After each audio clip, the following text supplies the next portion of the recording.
I'm not kidding. After those nominations came out, I literally Googled how to become a part of the Academy because I was like, you bitches need reform from the inside out. This is not fair. You are dumb. And you should. And you should. Why is it so hard? Let me in there. Dude, where are you? Pick up your phone. I'm going to a summer party tonight, and you're obviously invited, so call me back. Okay, I love you. Bye.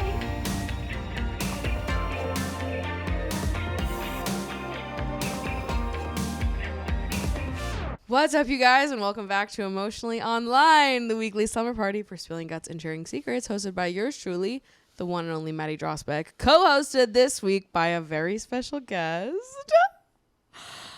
I met Avery 2 years ago. Yeah, it would have been Italy. Truly such a joyful time in life to get to come across someone as beautiful and wonderful and vibrant as Avery. And how lucky are we to have you guested here on the pod this week? Welcome to the show, Avery, everybody. So happy to be on.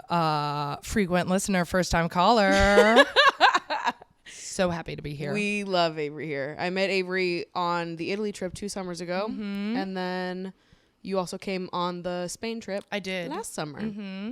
Also, I would just like the people at home to know I don't normally sound like this. I just have the constitution of a sickly Victorian child. And New York City is coming for my ass. Yeah. But I feel like that everyone that comes here for the first time, you're going to leave here sick. Yeah.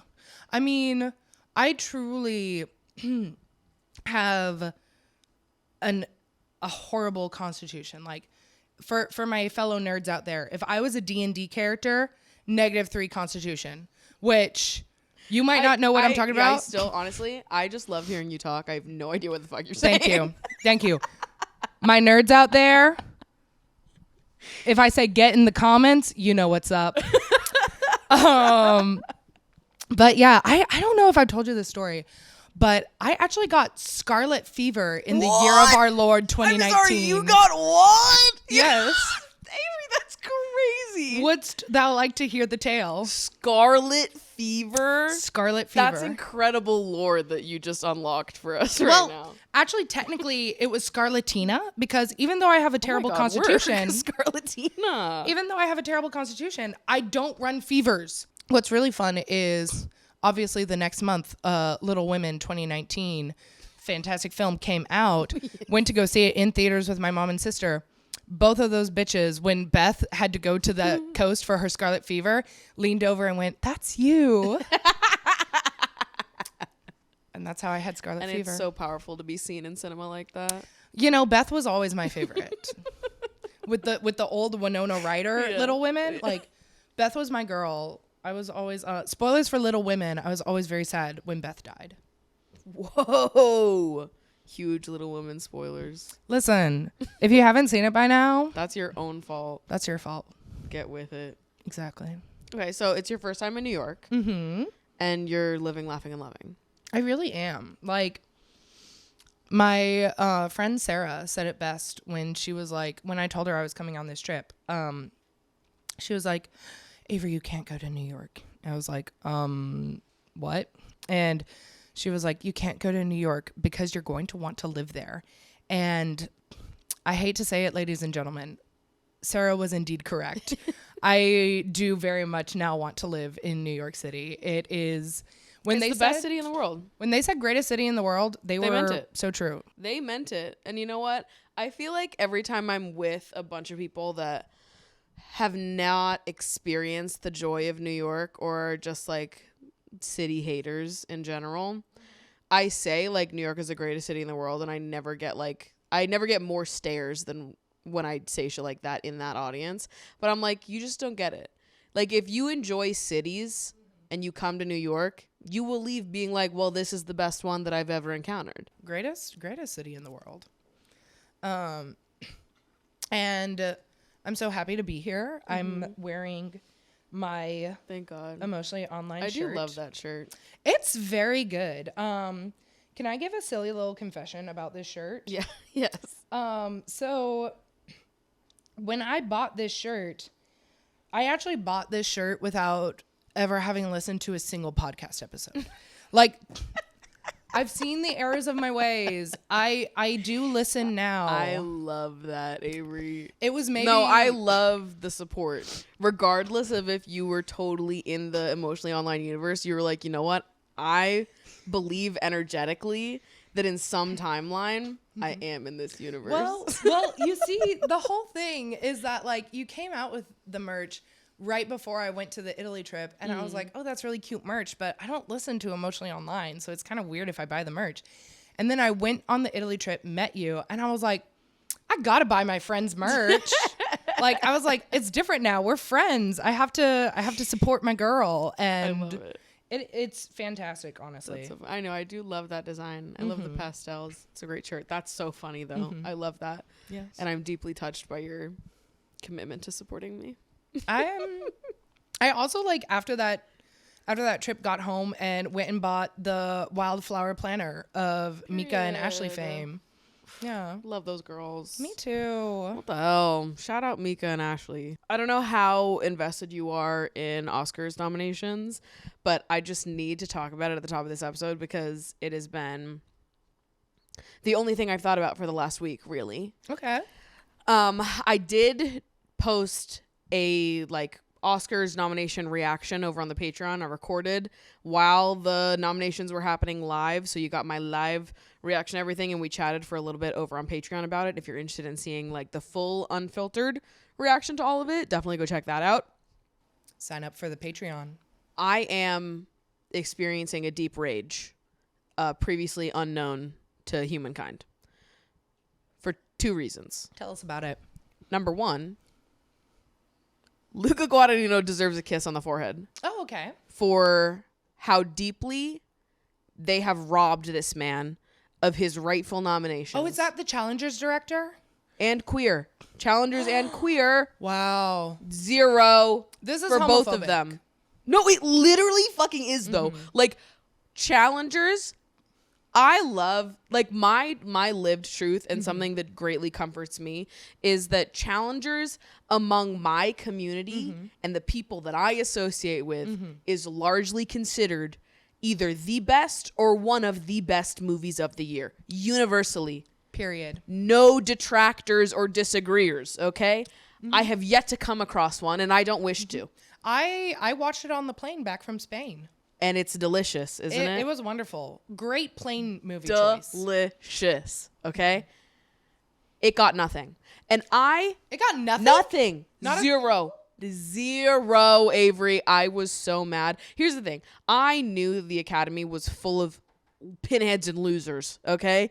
This was not shocking to me. I knew the Challengers was not going to get like a Best Picture nomination or anything like that. I thought that maybe Luca Guadagnino would be nominated for queer.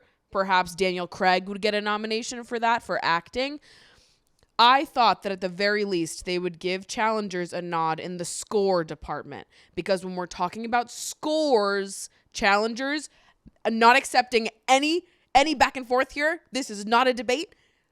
Challengers had the best score of the year, hands down, no questions asked. No questions asked. Challengers had the best score of the year. Sorry, I'm just so gooped at this information. And you should be. Like, I'm not a cinemaphile. I am not a film buff. But I saw Challengers and I was like, this is a film. It's fucking awesome. It's fucking awesome. I could talk about how deeply I love Challengers for so long. And you should. And I don't think I'll ever stop. Like, the longer that I sit with it, the longer that it's been since Challengers come out, I'm just like, no, it really has... in the less than a year since it came out, has cemented itself in my like top 4 movies of all time. Yeah. I love Challengers. Yeah. I could watch it every day and not get sick of it. I love Challengers. It is quite good. So I am personally offended and bewildered at the exclusion, specifically in the score category, especially when they nominated Emilia Perez. I've heard things about this film. Avery? The only thing I've seen of Amelia Perez is that like little clip of like penis or on vagina. vagina. I love that you knew. You knew. I was like, It's the worst. The fuck and the is thing this is that, shit? like, that song happens in like the first 10 minutes of the film, and so you're like immediately thrown into this Yeah. world where you're like, what? Sex change operation. I see. Man to woman, woman to man, penis to vagina. I'm like, It's like, that's what? crazy. What? What the fuck is this? I think I saw like my friend, because like naturally like most if not all of my friends in Texas are queer. Believe it or not, there are queer people in the South. Like I saw a thing on my friend's Instagram story that was like, got a room full of trans people together and not a single one liked this movie. No, literally. Like, this movie is uniting people across all fronts in our negative opinion of it. And like I'd never heard of this movie until it started getting Oscar buzz, and I saw the people's righteous anger about it. Yeah. So I had initially heard about it when it was at Cannes, because the actresses, they all won for Best Actress. I believe 4 of them did, 3 or 4. Oh, yeah, 4, I believe. All won Best Actress at Cannes for Amelia Perez. So I had known that. I hadn't read any like critique on the movie at that point. And then I was supposed to go see it in theaters because it was at Alamo for like a week before it came out on Netflix. And then when I went to go watch it on Netflix, I still hadn't read a lot of the critique about it. This was like early November. Me and my friend Jordan sat on this couch and watched it, and we were fucking gobsmacked from the start. I was like, this is unbelievably bad. Yeah. For starters, it's a musical where nobody wants to sing. Every single song there, it's mumblecore as hell. Like, they're like, yeah, like even the clip of the sex change operation, I see. Like, it's just like one note the whole, and it's like it's none of it has any type of passion or emotion or feeling. It's all so stifled. It feels like they were held at gunpoint to sing these songs. They are poorly written. They don't push the plot along at all. They just repeat back to you whatever happened in the dialogue of the scene before it. It's bad. The music is bad across the board, all of it. And like, Selena Gomez is a talented singer. You wouldn't know it from watching this movie. She's in that movie? She's in that movie. Damn. I have very strong feelings, and honestly, I think I have a right to. For those listening at home, so you know, I have a degree in this music shit, and like, I think that you would be the perfect person to like watch and give a review of Amelia Perez. Like, I would never recommend anyone to see this movie ever. However, I would love to see your reaction specifically to this movie. Your description, it's like for my opera heads, it's like if you decided to make a musical with just recitative, which recitative was the thing in opera where it was like half speaking, and it was like their way, because like the arias and the duets and stuff in opera don't really move the plot along. It's just like, let me stop and sing about my emotions. Right. And the recitative was what actually like moved the plot along. But it's like not hot opera take here. Recitative is like not what you go to the opera for. There aren't any famous recitatives. And you know what? If I'm wrong, you can say that, but you better have an opera degree to back it up. But I very, very firmly believe that what makes a musical good is I want the musical numbers. There are 2 reasons to have a musical number in a musical. The first reason is it's kind of cool if it moves the plot along. The only reason it wouldn't move the plot along is when the characters are having such big emotions that they can no longer speak about it. They have to sing about it. Correct. Like, Amelia Perez does neither. like, I think one of my favorite musicals that I thought was so interesting, because like a lot of people have, a lot of people's beef with musicals is, number 1, they hate joy. But number 2. I completely agree. Number 2. I love musicals. Me too. Number 2 is they say that it hurts their immersion. Like, why are these people singing? And So there is a musical, Spring Awakening. I love Spring Awakening. It's so good. I love Spring Awakening. Especially the Deaf West theater production of it. Like, I don't know if you saw that. It, like, some of the characters were double cast by a deaf actor who signed all their songs, and then the like instruments were played by the character's singing voice. So like and they didn't do it with all the characters, but they were so incredibly strategic in the characters they chose to be the deaf actors. Check out Deaf West's revival of Spring Awakening. It's fabulous. But in Spring Awakening, the music is all meant to be, you know, the internal monologue. Like, these people aren't actually like singing and dancing. It's these teens' inner working. So the fact that Emilia Perez, number one, all of the music is just like the laziest form of music. Bad. And then two, that it's not actually moving the story along. It's like, right. Why are you a musical? I know. Those were my biggest criticisms immediately after watching it, and then reading more about it and more about the criticism both from Spanish speakers and from trans people, where both groups are like, this movie gets so much wrong. Damn. Do people in Hollywood not realize that research is free? Right. Like, well, also it's just frustrating because I think there are a lot of people that feel like the reason why they're nominating Emilia Perez is more of like a political statement than anything else. However, there's some really fantastic trans movies that were put out this year that were not nominated. Like, I saw the TV Glow was fucking awesome. Yeah. Fucking awesome. Yeah. So it's like, I don't really, if that was really it, we had better choices. I saw the TV Glow nominated for anything? Nothing. No. God. Yeah. Can one joy though is Demi Moore, The Substance. So true. Horror girlies so finally getting their flowers. I don't know if I'm rooting for her to win it, to be honest. Really? Mostly because I just saw I'm Still Here, which is nominated for Best Picture, and Fernanda Torres is nominated for Best Actress for that movie. And I was like so moved by her performance that I'm sort of now like, okay, hold on. I kind of want her to win it. Even though I do, The Substance is my second favorite movie of the year. I loved Demi Moore's performance there, but like Fernanda Torres just like moved the shit out of me. Sobbed the whole way through. Granted, I barely have a horse in this race. I have not seen I'm Still Here. So good. Highly recommend. Okay.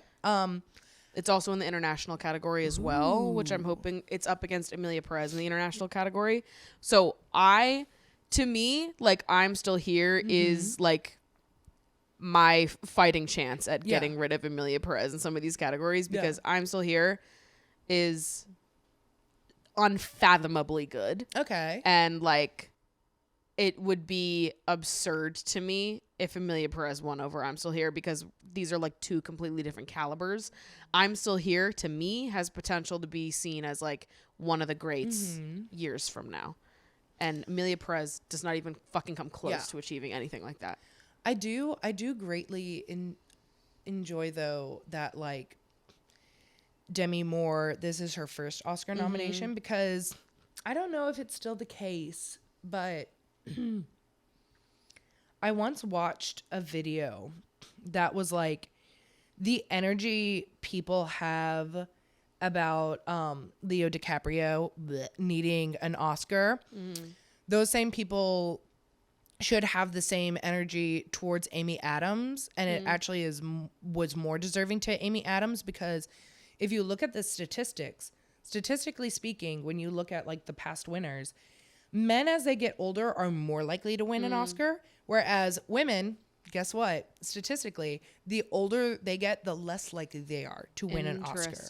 So I think I found that really fascinating. I want to say it was like maybe an old film theory YouTube, but I just found that very interesting. And so like with Michelle Yeoh and like all that stuff, I just get like such joy when not only when I see older women in Hollywood, but also seeing them getting their flowers and like considering like the substance of the substance. Totally. Yeah. Yeah. No, I was so thrilled to see The Substance get a few nominations. Best Picture being one of them, because it's just like so unexpected. Yeah. What for are a the movie Best like Picture that. noms? The Best Picture noms are A Complete Unknown, Anora, The Substance, Dune Part 2, Nickel Boys, I'm Still Here, Wicked, Conclave. Hold on, I'm gonna get them. I'm gonna get them. Amelia Perez. Fuck, tried to put that one out of my brain. And The Brutalist.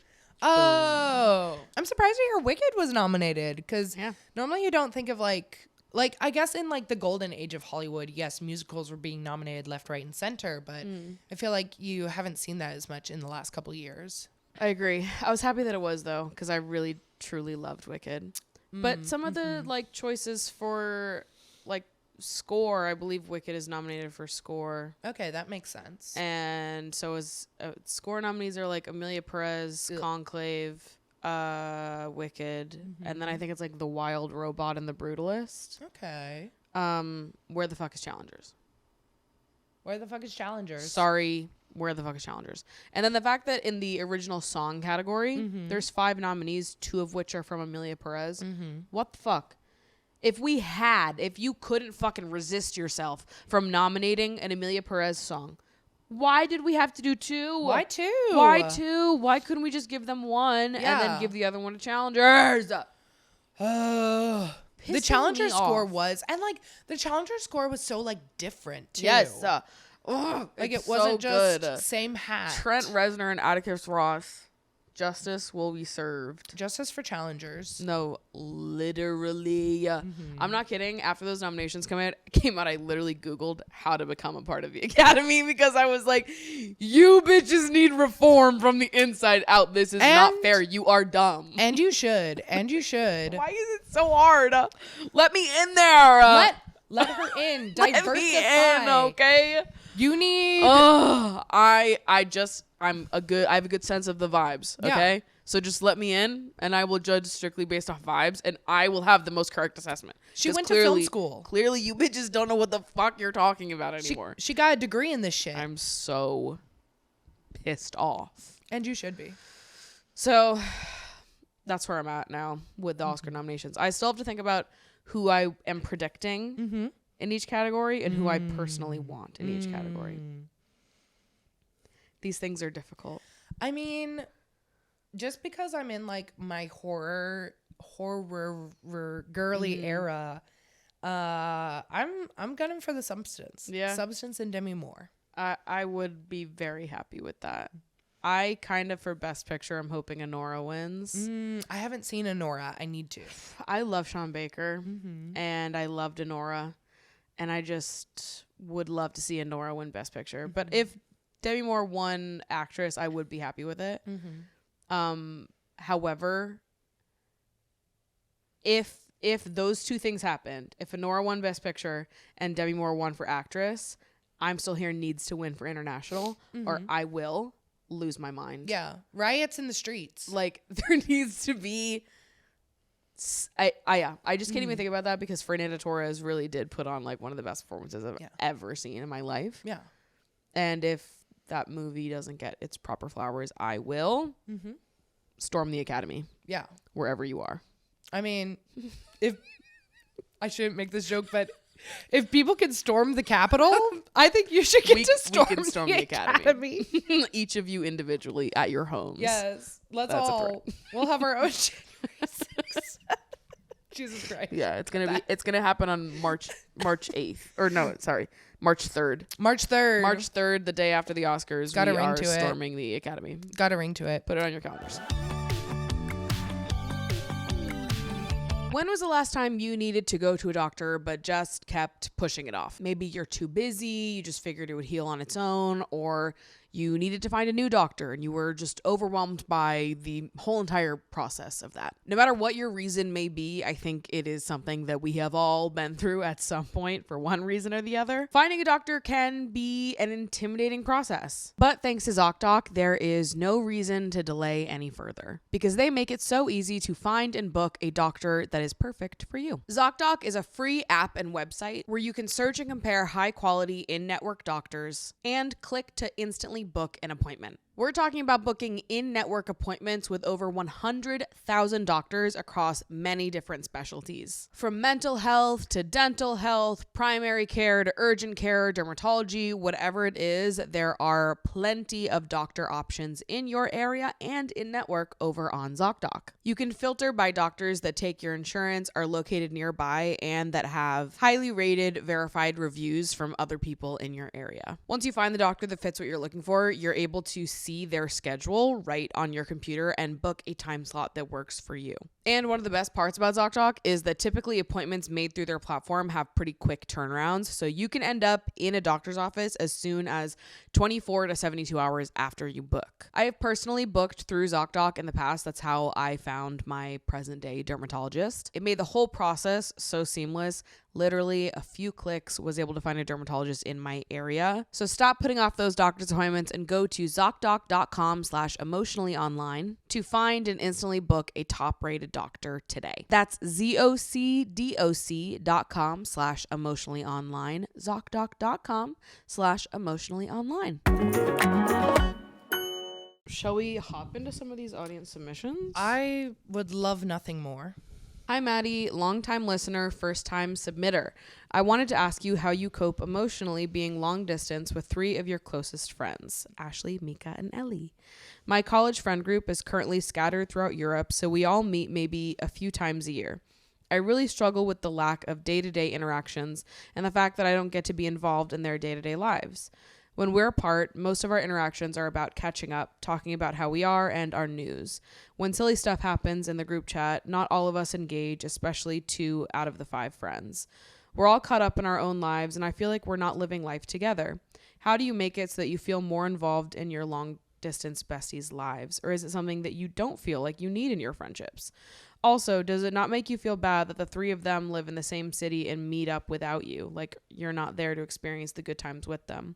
Sometimes I feel a bit jealous when the rest of the group manages to meet in the same city for some time without me. I guess at the end, it's all about feeling secure in the relationship you have with them. Any suggestions on how one can feel more secure in a long-distance friendship? Thank you for talking about your life so sincerely and reflecting on your feelings so openly. It really helps a lot. Thanks for submitting. I have many thoughts about this. I do as well, actually. So here's what I'll say. Mm-hmm. I think that for starters, are there times where I like see Ashley, Ellie, and Mika hanging out and doing stuff in Boston, and I'm like, oh, damn, wish I was with those girls. Mm-hmm. Love them. Best people ever. For sure. Yeah. Do I ever feel jealous? No. But I'll tell you why I don't. Okay. And it's because the 3 of them do such a good job of making me know that I'm missed, that I've never felt jealous of the time they spend together, because I never actually feel like they're like becoming closer without me and I'm getting left in the dust or whatever. Like, I have never felt like unprioritized by them at all. And like frequently Ashley is like, I love that she does this. Yeah. And also like sometimes I feel so bad because I'm like, I absolutely can't do that, but I love that you asked. But like Ashley will always be like, okay, so like what if, just hear me out. What if you like flew to Boston this weekend? And it's always like super, I'm like, I can't do that. I have like a cat and a foster and I've got, you know, commitments and whatever. But I love that she will frequently just be like, okay, but what if you were here? And like, they'll always send texts in the group chat being like, oh, when are we going to all be together again? Yeah. And it like, they engage with me as if they don't see each other super regularly. Like when we talk, they talk as if it's like, it's just not the same if one of us isn't there. Yeah. And I just feel like I've always felt that from them. So I don't feel jealous. And honestly, I love seeing them get to be together and live life and support each other and be intertwined in Yeah. that way. And like my decision to be in New York is one that I feel really clear on. And I think if I didn't feel clear on it, I might feel more jealous because I'd be like, well, I'm here and they're there and I wish I was there. Yeah. I don't wish I was there. I'm happy being here and I'm happy that they get to have each other. And I wish that I got to spend more moments with them like that. But I think because they have never made me feel like I was second tier and they've always let me know that they wished I was there or that they were thinking of me, I just, they are very special people in the way they make me feel included despite the distance. That's beautiful. And their closeness. Yeah, I kind of love coincidences, and I love the coincidence that our submitter has a friend group of 5, and I actually have a book club that I love dearly, and Love it. we are a group of 5, if you count me. And this book club formed in December of 2019. Okay, wow. Like perfect Long timing. term. Perfect timing, because, well, if you think about it, in for those of you at home, if you don't remember a little thing that happened in 2020, the COVID-19 pandemic, turns out the perfect thing to have was a book club because we had all this time. It was funny because it was, most of us didn't know each other. Our like connection point was my friend Kelly. Shout out to Kelly, one of my longest friends since kindergarten. Love it.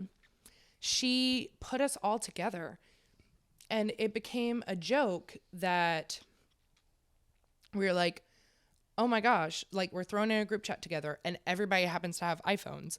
And we were like, wow, the greatest gift. And that just ended up being the group chat name. And that group chat really was like the greatest gift in that pandemic is I got so incredibly close to all of those people. And now it's now none of us live in the same city. So like spread throughout Europe, I feel you.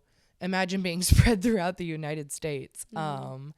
And I think something that was hard for me was about a year ago, maybe even 2 years ago. We realized that like, while we are close friends and we love our friendship, we just don't have time to be a book club anymore.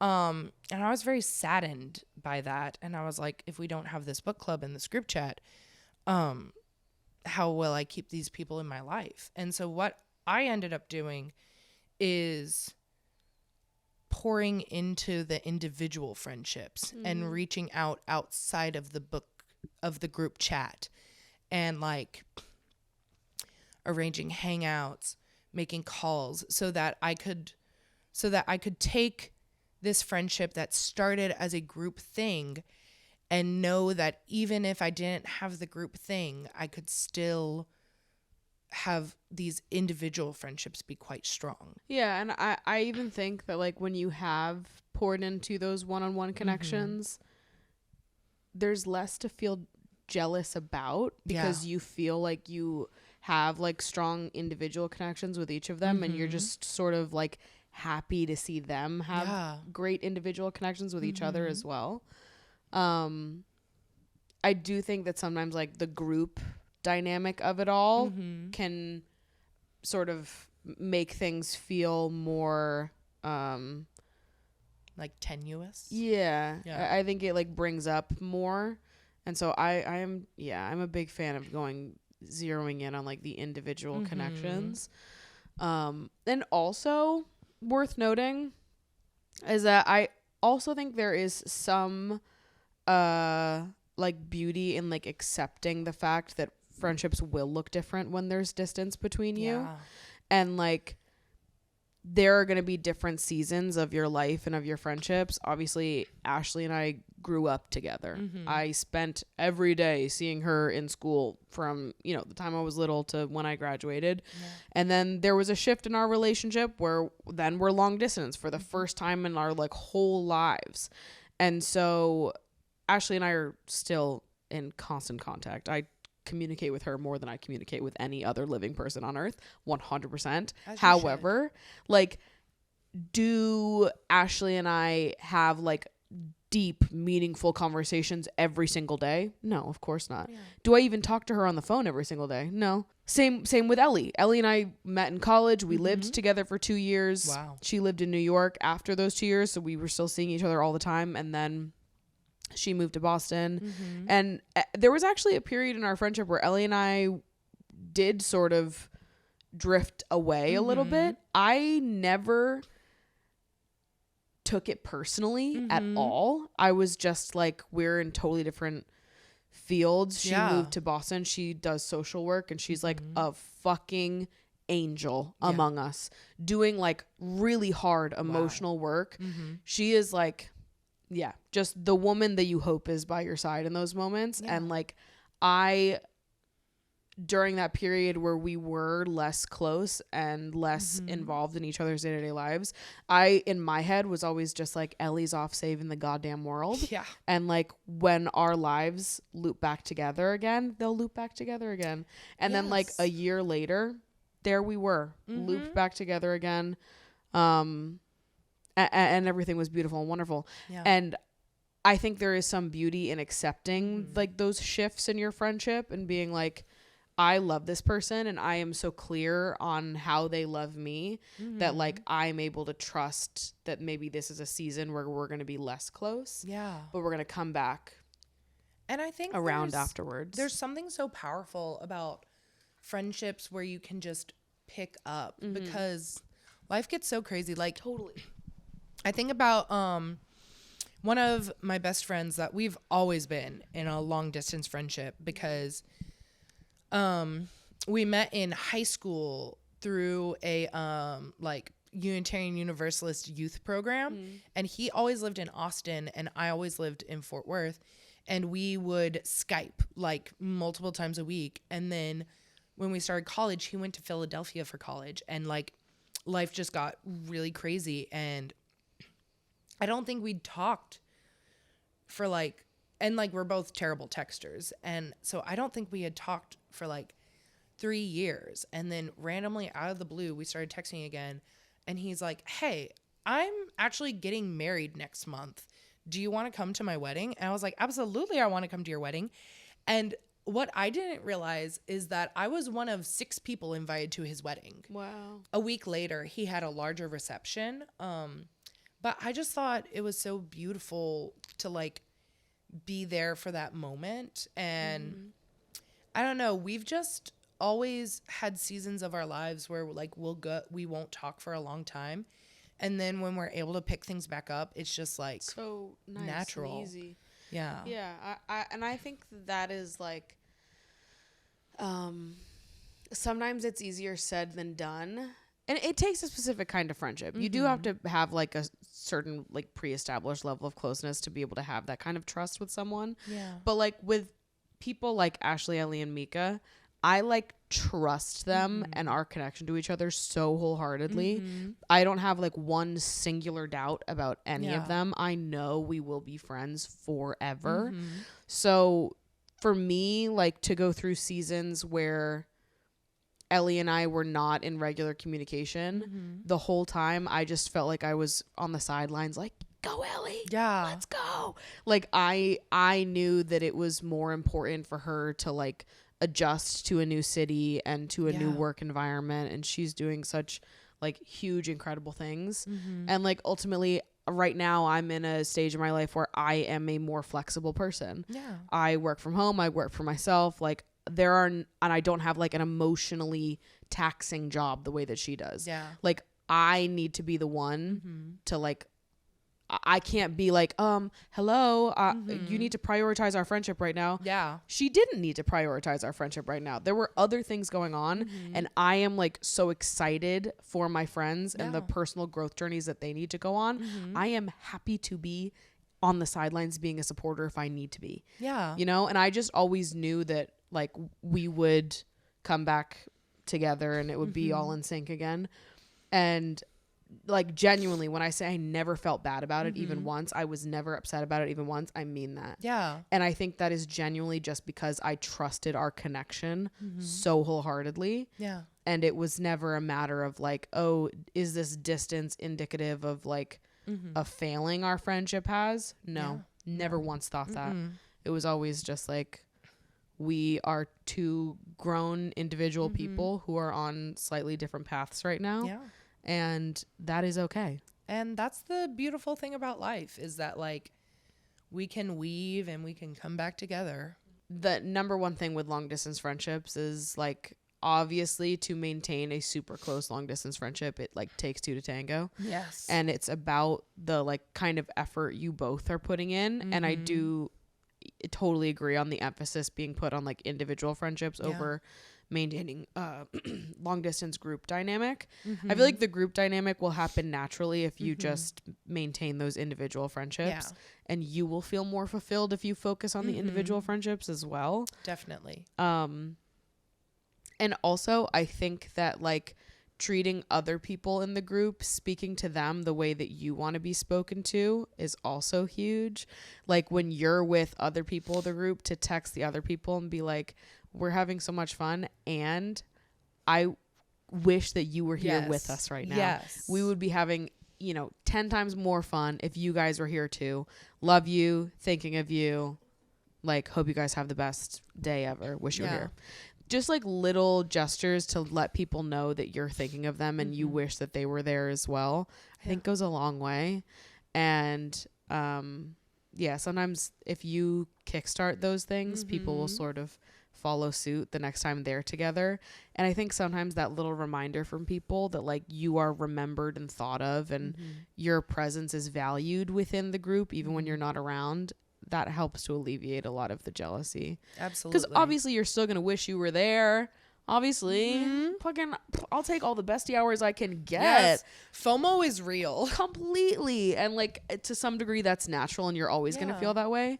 But it's totally normal and natural to like want the people in your life to vocalize that. You can also just ask them directly to vocalize that. But absolutely. So long distance friendships are hard. And also so beautiful and so wonderful and like very possible to maintain if you are both putting in the effort and love. Amen. Preach. I'm a trans man that started transition in his late 20s. I'm in my early 30s now. As you can imagine, I spent the majority of my life being socialized as a girl/woman. One of my favorite things about my platonic relationships with women was and remains the closeness and intimacy of those relationships, as well as the romantic-esque gestures within those platonic relationships. However, I've found that as I've gotten further into my transition, the new friendships I try to deepen with women take a much longer time as a whole to develop any sort of actual closeness or trust beyond superficial knowledge of each other. An innocent physical touch is now a thing that just does not happen in my friendships, even with a few friends I have known prior to my transition. I miss the closeness and innocent physical intimacy a lot and would like to make it more of a priority in my friendships, current and new friendships in the future. How would you go about setting that precedent? I'm a lover boy at heart, and deep, intimate relationships are some of my favorite parts of life. Side note, I also crave sleepovers like I used to have back in middle school, so of course I love the pod. Love hanging with the girlies.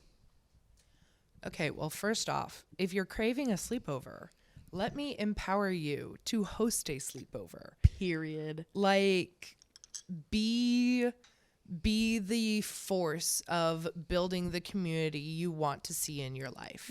Don't wait for someone else to make it happen. And as far as the platonic touches, I think there is something so beautiful about just asking. Like, because I'm a very physical person. Now, granted, I am not on testosterone, even though I am non-binary.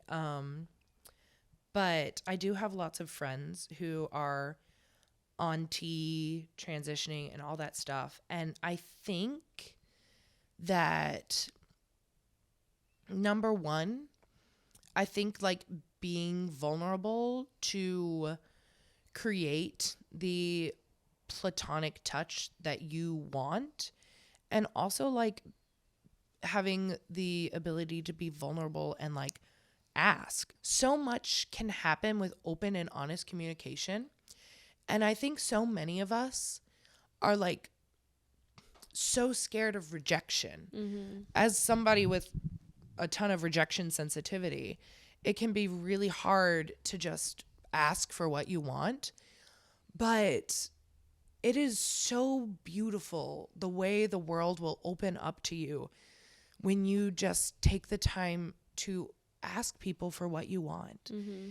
Yeah, I wholeheartedly agree on that front. We talked a little bit about platonic physical touch in last week's episode, and it triggered a nice conversation over on the Lover Girls Discord, where I had mentioned some story about a time that somebody had like I like had, you know, instinctively went in to go hug someone, and they set like a immediate boundary with me, like, oh, I actually don't like to hug, I prefer to do a handshake instead.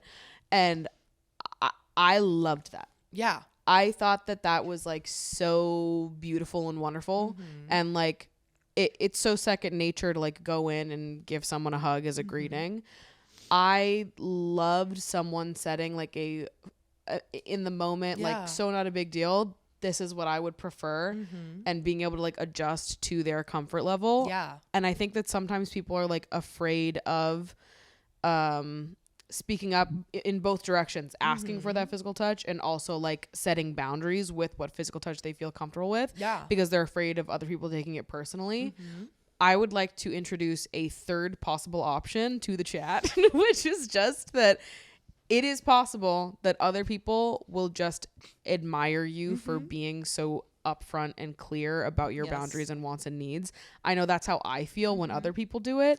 I never take it personally. Yeah. I never feel judgmental at all. I feel like my gut reaction is just to be like, I love that. Yeah. I love that you are so clear on what your boundaries are and what you're comfortable with. And I especially loved in that example that this person wasn't cold to me. They didn't like shut me off. They offered me an alternative, a way to engage with them and to greet them that they felt more comfortable with. And I was like, that's awesome. Yeah. This is like a model example of this interaction. I literally had something very similar happen.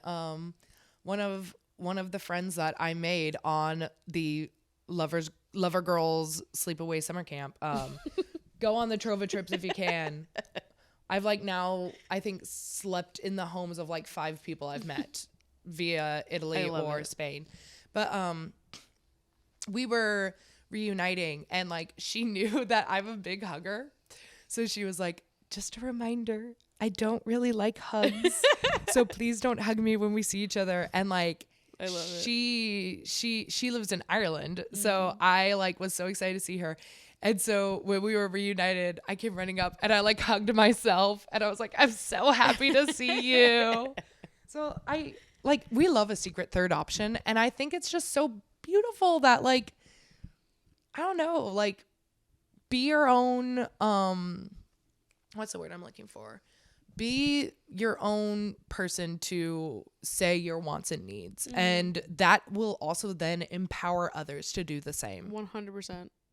I totally agree. And yeah, we all crave that like close, intimate, like friendship and companionship with people.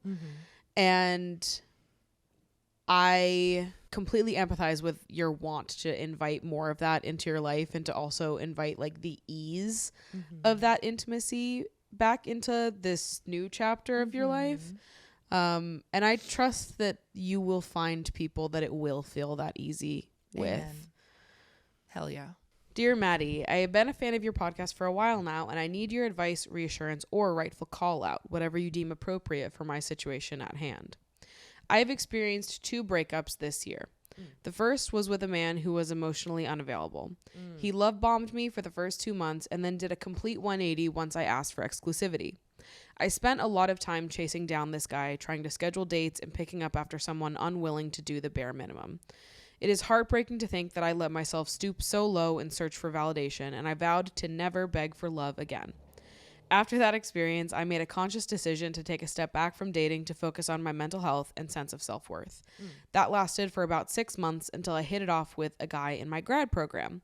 He asked me to be his partner 1 month into us dating, bought me gifts, made me feel amazing and secure in my own body, and swept me away with a lot of romantic gestures. Once again, a complete 180 occurred when we spoke about longevity, and I expressed that I desired to be in a long-term relationship. He completely shut down and told me that he felt backed into a corner and then ended things with me. I felt really confused because my assumption is that when someone asks you to be their partner, they are also looking for a long-term relationship. My question for you is, how early is too early to ask someone what their intentions are in a relationship, and how explicit do these conditions need to be once the conversation has been had? I am not sure how to balance letting a relationship flow naturally versus advocating for my needs and boundaries early on in a relationship. Are we plagued with a commitment epidemic in our society? I am losing faith in my ability to trust other people / be open to dating, and I could really use your insight. Here's the thing, and this is maybe an unsatisfying answer for you, but anytime you want to tell someone what it is you're looking for is the right time to tell them what it is you're looking for. Amen. There's no such thing as too early to bring up those conversation topics. I am a firm believer in you cannot say the wrong thing to the right person. My friend Kelly said that to me. This is like one of my favorite quotes ever. It has alleviated so much stress with me in dating. I am so anti all of these like, okay, well, once you go on the first date, you have to wait 2 days before sending a text and then do this and wait this long before doing this. That is so fucking robotic. That is not how any of us experiences romance and intimacy and building connection with any living person.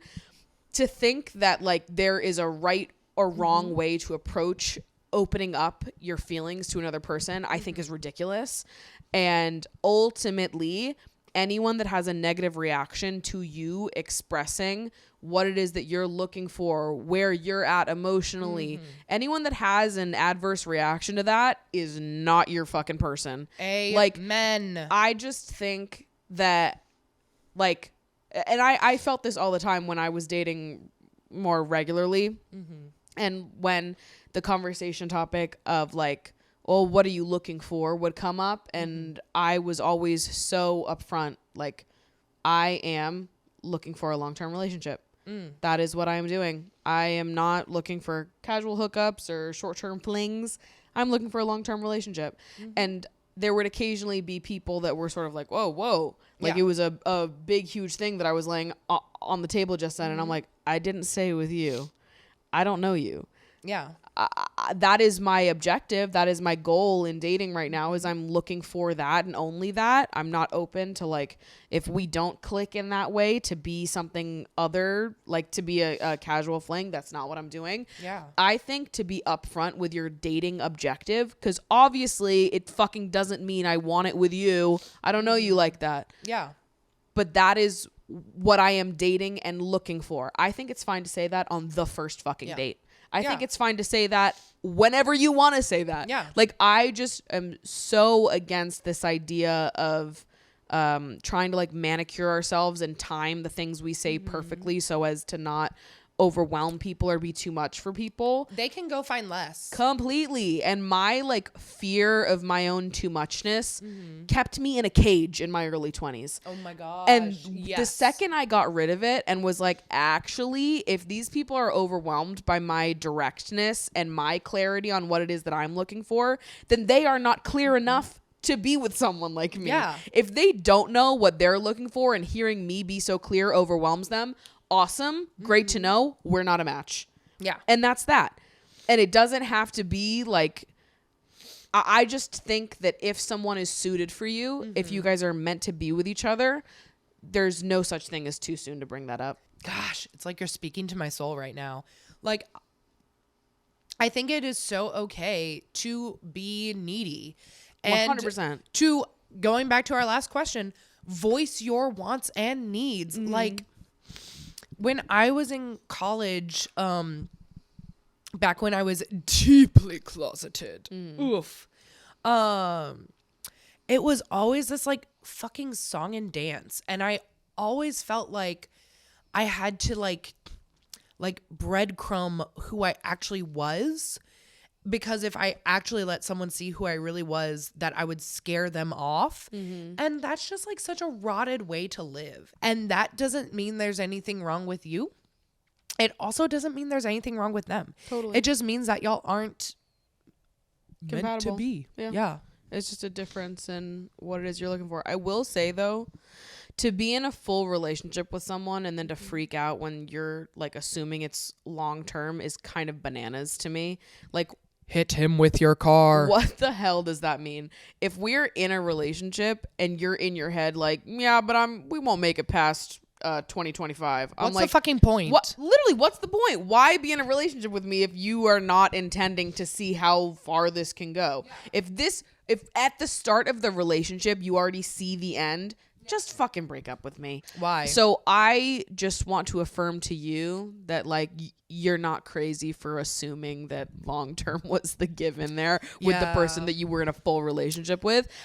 That is a bizarre reaction on their part, in my opinion. If you're in a full labeled relationship with someone and then all of a sudden you're like, long term, whoa, that we got to do some unpacking of that in therapy, because what? It's not like you got down on one knee. It was like marriage time. Right. Like that guy needs therapy. Yeah, I would just never call someone my boyfriend, my girlfriend, if I already had in my head that I knew I was going to break up with them. What's the fucking point? And also, your final question of like, are we plagued with this like commitment epidemic? Absolutely. Yeah, unfortunately, I do feel like we are. However, there are great people all over the place out there in the world that are totally ready, willing, and able to give you that commitment. I am very anti like doom and gloom about dating, but I get it because I've been very doom and gloom about dating in the past. Yeah.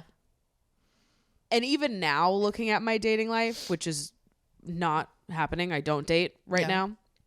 The reason why I'm not dating, well, there's several reasons, but one of which being obviously that I am no longer interested in being on dating apps because of a very similar reason. Men. I'm just like kind of over the way that people on dating apps treat each other, the like insistence on casual and like these fleeting, non-emotional entanglements. And again, like the assumed lack of commitment that a lot of people have in these dating spaces that I don't align with and don't want to be around. So my like reason to step away from dating, it is in some ways connected to a like frustration with the like overwhelming lack of commitment and emphasis on more casual fleeting dynamics that I am just not comfortable with or interested in. However, my observation of that being like a turn that things have taken has not diminished my hope or knowledge that like real love is out there, and like people who feel the way that I do and want the things that I do are also real and exist and are out there. And I hate to say this because I feel like I say this all the fucking time, and I'm sure that it's something people roll their eyes at, but a like great woman once said that the love I deserve exists because I exist. Exactly.